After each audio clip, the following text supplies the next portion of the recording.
I wanted Judge Michael P. Scopolidis to have a chance to explain something that I think is one of the most misunderstood concepts in separation and divorce, and that is joint legal custody.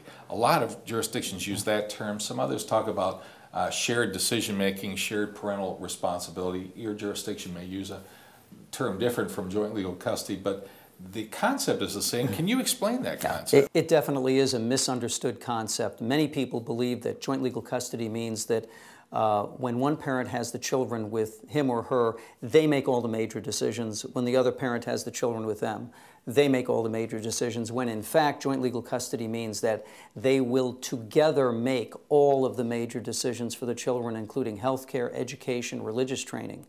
So it's challenging to have true joint legal custody, because it requires the parties to cooperate, put their heads together, and make these major decisions.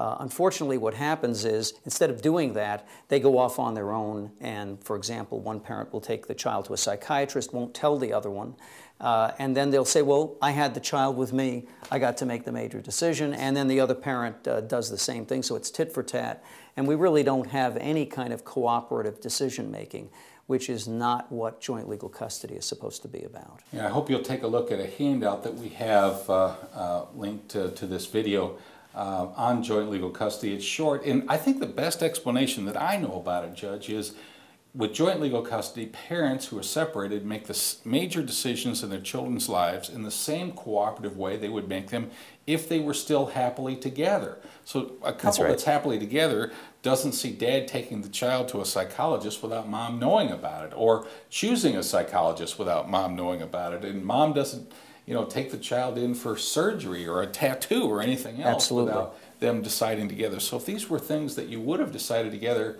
when you were happily together, then these would be things that you would decide together. And I also think that anytime somebody says, I think this would be important enough for us to decide together, decide it together. Be grateful that your co-parents coming to you saying, I want you to be included in this. There are a lot of advantages to using joint legal custody if you do it correctly, because you won't be excluded from decision making. There'll probably be better decisions because you'll have a larger pool of ideas, and you'll have everybody's hands-on commitment to that decision because they were part of it. A last word from you, Joe. And remember that as you would have made these decisions when you were happily married, you're not always going to agree at first, so you need to work on it and not give up.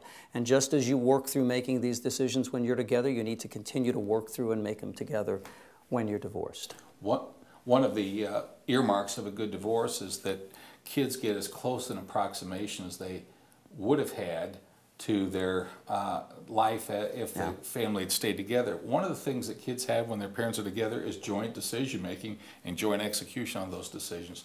Joint legal custody can be a way to do that. If you need some help in succeeding with it, get some counseling. But remember, it's the joint part, it's the cooperative part. It's not, I get to disadvantage you 362 days a year, and you get to, or 162 days a year, and you get to get me the other 200 days a year. Thanks very much for your insights. You're welcome. Thank you.